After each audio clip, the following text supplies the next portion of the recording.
हर साल की तरह इस बार भी जंगल में सालाना जंगल मेला होने वाला था, जिसमें गाने, नाचने और खाना बनाने के मुकाबले होते थे। इस मेले की सबसे बड़ी खासियत थी जीतने वाले को मिलने वाला चांदी का पंख, जो सालों से जंगल में सबसे बड़े सम्मान की निशानी मानी जाती थी। मीरा मौसी इस बार की मेले की मुखिया थी। सुनो सुनो साथियों, इस बार का जंगल मेला अगले 7 दिन बाद होने वाला है। जिसे भी गाने, नाचने या खाना बनाने के मुकाबले में हिस्सा लेना हो, वो अभी से अपना नाम लिखवा दें। मौसी, मैं गाने के मुकाबले में हिस्सा लूँगी। पिछले साल भी मैंने कोशिश की थी, इस बार तो मैं ज़रूर जीतूँगी। मौसी, मैं नाचने के मुकाबले में हिस्सा लूँगी। मुझे नाचना बहुत पसंद है। बहुत बढ़िया बेटियों, ठीक है, मैं तुम दोनों का नाम लिख लेती हूँ। मेले की खबर सुनकर कागा कौवा और पीहू चिड़िया भी वहाँ पहुँच जाते हैं। अरे वाह, इस बार भी मेला होने वाला है। सोनी, तुम तो जरूर जीतोगी। तुम्हारी आवाज के आगे किसी की भी नहीं चलेगी। अरे कागा भाई, ऐसी बात मत करो। मेरी मुसु का नाच भी किसी से कम नहीं है। इस बार तो चांदी का पंख हमारे घर ही आएगा। क्या पीहू, तुम्हें लगता है नाच का मुकाबला गाने के मुकाबले से बड़ा होगा? हर कोई जानता है असली तालियां तो अच्छे गाने पर ही बजती है। अरे कागा, यह तुम्हारी गलतफहमी है। नाच देखकर लोग जितना झूमते हैं, उतना गाना सुनकर नहीं झूमते। दोनों दोस्तों के बीच यह बहस मजाक मजाक में शुरू हुई थी, लेकिन धीरे धीरे यह असली प्रतिस्पर्धा में बदलने लगी। ठीक है पीहू, चलो एक शर्त लगाते हैं। अगर सोनी जीती तो तुम अगले पूरे महीने मेरे लिए खाना ढूंढ कर लाओगे, और अगर मूसू जीती तो मैं तुम्हारे लिए खाना लाऊंगा। मंजूर है कागा भाई, तैयार हो जाओ हारने के लिए। दोनों दोस्त शर्त लगाकर हंसते हुए अपने अपने घर चले जाते हैं। लेकिन यह बात जब सोनी और मुसू तक पहुंचती है, तो दोनों की सोच में भी बदलाव आने लगता है। क्या कागा जी ने पीहू से मेरी वजह से शर्त लगा दी? अब तो मुझे किसी भी हाल में जीतना ही होगा, वरना कागा जी की इज्जत चली जाएगी। और पीहू जी ने मेरे भरोसे शर्त लगाई है। अब मैं हार गई तो पीहू जी को पूरे महीने खाना ढूंढना पड़ेगा। मुझे भी हर हाल में जीतना है। पहले जो सहेलियां हंसी खुशी साथ रहती थी, अब एक दूसरे को अपना प्रतिद्वंदी मानने लगी। अगले दिन जब सोनी और मुसू नदी किनारे पानी पीने पहुंची, तो दोनों की बातचीत में तनाव साफ झलकने लगा। मुसू, सुना है तुम बहुत अच्छा नाचती हो, लेकिन इस बार तो गाना ही सबका दिल जीतेगा। ऐसा क्यों सोनी दीदी? नाच में जो जोश और उत्साह होता है, वो गाने में कहाँ? अच्छा ठीक है, मेले वाले दिन देख लेंगे कौन बेहतर है। दोनों एक दूसरे को घूरते हुए वहां से चली जाती हैं। यह देखकर मीरा मौसी को कुछ अजीब सा महसूस होता है। यह क्या हो रहा है? सोनी और मुसू तो हमेशा एक दूसरे की सबसे अच्छी सहेलियां रही हैं। आज इनकी बातचीत में इतना तनाव क्यों दिख रहा है? मीरा मौसी इस बात की तह तक जाने के लिए कागा कौवे के पास पहुंचती है। कागा, बता तो सही, तूने और पीहू ने ऐसा क्या किया कि सोनी और मुसू एक दूसरे से खिंची खिंची सी रहने लगी है? अरे मौसी, कुछ खास नहीं। बस हमने मजाक मजाक में एक छोटी सी शर्त लगा ली है कि अगर सोनी जीती तो पीहू मेरे लिए खाना ढूंढेगा, और अगर मूसू जीती तो मैं पीहू के लिए। कागा, यह तो बहुत गलत बात है। तुम दोनों के मजाक की वजह से सोनी और मूसू की दोस्ती में दरार आ रही है। तुम्हें एहसास भी है इस बात का? मौसी, हमें तो लगा यह सिर्फ मजाक है। हमने तो सोचा भी नहीं था कि इसका इतना बुरा असर होगा। देखो कागा, कभी कभी हंसी मजाक में कही गई बातें भी रिश्ते में जहर घोल देती है। जाओ, पीहू को भी बुलाओ, हमें इस बात को अभी सुलझाना होगा। लेकिन इससे पहले कि कागा पीहू को बुलाने जाता, जंगल में एक और बड़ी मुसीबत खड़ी हो जाती है। मेले से एक दिन पहले मीरा मौसी का बहुत ही खास और पुराना मोरपंख का हार उसके घोंसले से गायब हो जाता है। यह हर साल जीतने वाले को दिया जाने वाला चांदी का पंख था, जिसे मीरा मौसी को सुरक्षित रखने के लिए दिया गया था। हे भगवान! मेरा मोरपंख का हार कहाँ गया? यह तो मेले के इनाम के लिए बहुत जरूरी है। इसके बिना तो हम विजेता को इनाम भी नहीं दे पाएंगे। यह खबर जंगल में आग की तरह फैल जाती है। सब लोग मीरा मौसी के घोंसले के पास इकट्ठा हो जाते हैं। मौसी, इतना जरूरी हार आखिर गया कहाँ? क्या किसी ने चुराया है?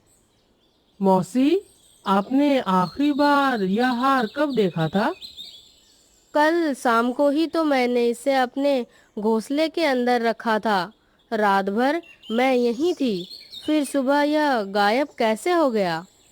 तभी पीहू चिड़िया वहां पहुंचता है और उसे देखकर सोनी को शक होने लगता है, क्योंकि पीहू के पंखों पर कुछ चमकदार से निशान लगे दिखाई देते हैं।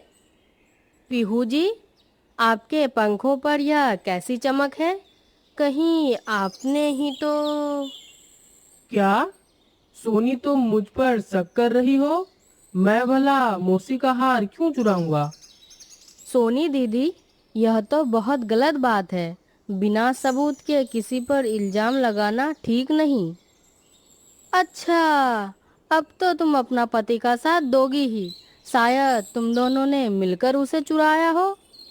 बात इतनी बढ़ जाती है कि दोनों परिवारों के बीच तीखी नोकझोंक शुरू हो जाती है। मीरा मौसी बीच बचाव करने की कोशिश करती है।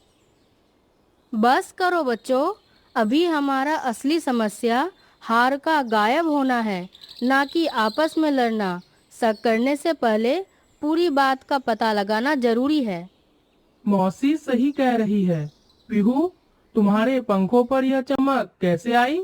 यह बताओ तो। अरे, यह तो सुबह मैं नदी किनारे कीचड़ में फिसल गया था। वहीं पर कुछ चमकीले कंकर पड़े थे, उन्हीं से यह निशान लगे हैं। मेरी कोई गलती नहीं है इसमें। ठीक है, चलो हम सब मिलकर नदी किनारे चलते हैं और देखते हैं कि क्या सच में वहाँ चमकीले कंकर हैं। सब मिलकर नदी किनारे पहुँचते हैं। वहाँ सच में कुछ चमकीले कंकर बिखरे मिलते हैं, जिससे पीहू की सच साबित होती है। पीहू जी, मुझे माफ़ कर दीजिए। मैंने बिना सोचे समझे आप पर शक किया। कोई बात नहीं सोनी, लेकिन अब सवाल यह है कि मौसी का हार आखिर गया कहाँ? तभी पास की झाड़ियों से हलचल की आवाज़ आती है। सब सावधानी से वहां जाकर देखते हैं। वहां एक छोटा सा नटखट बंदर का बच्चा हार को अपनी हाथों में लेकर उससे खेल रहा था, उसे पहनने की कोशिश कर रहा था। अरे, यह तो मेरा हार है। यह बंदर का बच्चा इसे लेकर यहाँ कैसे पहुँचा? पास ही खड़ी एक बंदरिया, जो उस बच्चे की माँ थी, शर्मिंदा होकर आगे आती है। मौसी जी, मुझे माफ कर दीजिए। मेरा यह छोटा बच्चा बहुत नटखट है। रात को जब आप सो रही थी, तब यह चुपके से आपके घोंसले के पास खेलते हुए पहुंच गया और चमकती चीज़ देखकर उसे उठा लाया। मुझे सुबह पता चला, तब तक बहुत देर हो चुकी थी। मैं अभी इसे लेकर आपके पास आने ही वाली थी। हाँ, अरे कोई बात नहीं बहन, बच्चे तो ऐसे ही होते हैं, नटखट और जिज्ञासु। शुक्र है हार सुरक्षित मिल गया।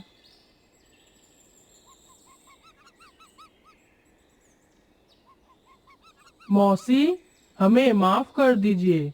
बिना सोचे समझे हमने आपस में झगड़ा कर लिया और एक दूसरे पर शक किया, जबकि गलती किसी की भी नहीं थी। हाँ, और मुझे भी अपनी गलती का एहसास हो गया। मैंने बेवजह मुसू और पीहू जी पर शक किया। कोई बात नहीं सोनी दीदी, मुश्किल वक्त में कभी कभी हम सब गलत फैसले ले लेते हैं। लेकिन बच्चों, असली बात तो यह है कि यह सब झगड़ा शुरू कहाँ से हुआ? कागा और पीहू की उस छोटी सी शर्त से, है ना?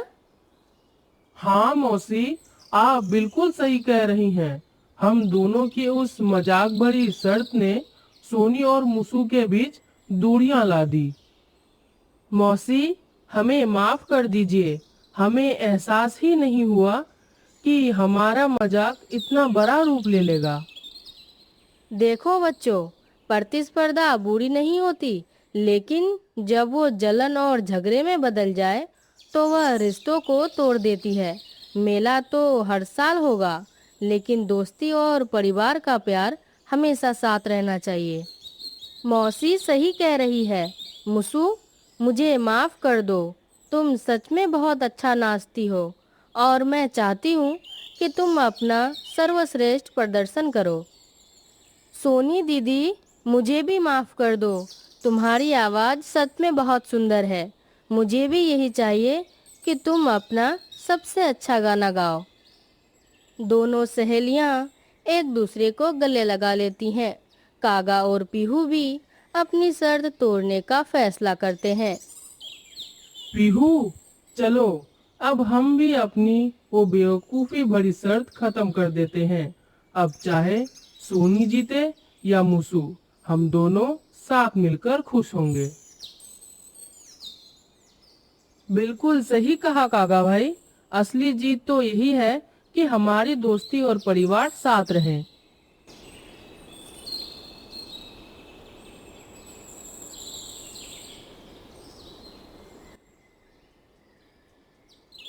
मेले वाले दिन पूरा जंगल सज धज कर तैयार था। रंग बिरंगे फूलों की सजावट, स्वादिष्ट पकवानों की खुशबू और हर तरफ खुशी का माहौल था। सोनी अपनी बारी पर बहुत सुरीली गाना गाती है। पूरा जंगल तालियों से गूंज उठता है। इसके बाद मूसू की बारी आती है और वो इतनी खूबसूरती से नाचती है कि सब मंत्रमुग्ध हो जाते हैं। जब नतीजा घोषित करने का समय आता है, मीरा मौसी सबके सामने खड़ी होती है। साथियों, इस बार निर्णायक मंडल के लिए ये फैसला करना बहुत मुश्किल था, क्योंकि सोनी का गाना और मुसू का नाच दोनों ही बेहतरीन थे। इसलिए इस बार हमने फैसला किया है कि चांदी का पंख इस बार सोनी और मुसू दोनों को साझा रूप से दिया जाएगा। मुसू, हमने साथ मिलकर जीता। हाँ सोनी दीदी, और यह जीत उस बेवकूफ़ी भरी शर्त से कहीं ज़्यादा मीठी है जो हमने आपसी प्यार में हासिल की है। देखा पीहू, आखिर में जीत हम दोनों परिवार की ही हुई। बिल्कुल सही काका भाई। और सबसे बड़ी बात, हमने अपनी गलती से एक बहुत जरूरी सबक भी सीखा। बच्चों, यही जिंदगी का सबसे बड़ा सबक है। मुकाबला अपने अंदर की काबिलियत निखारने के लिए होना चाहिए, ना कि किसी को नीचा दिखाने के लिए। और दोस्ती व परिवार के रिश्ते किसी भी इनाम से कहीं ज़्यादा कीमती होते हैं।